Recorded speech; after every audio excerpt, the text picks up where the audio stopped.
Байқоңыр тұрғыны Теслаға ұқсас көлік құрастырып шығарды. Илон Маск, бұған қалай қарайсың? Қалай қарайсың?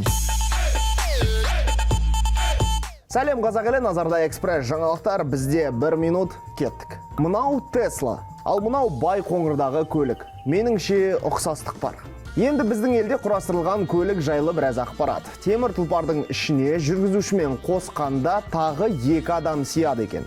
Жылдамдығы сағатына 80-90 км. Тесладан өзгешелігі тек бензинмен жүреді. Шағын мотор орналастырылған.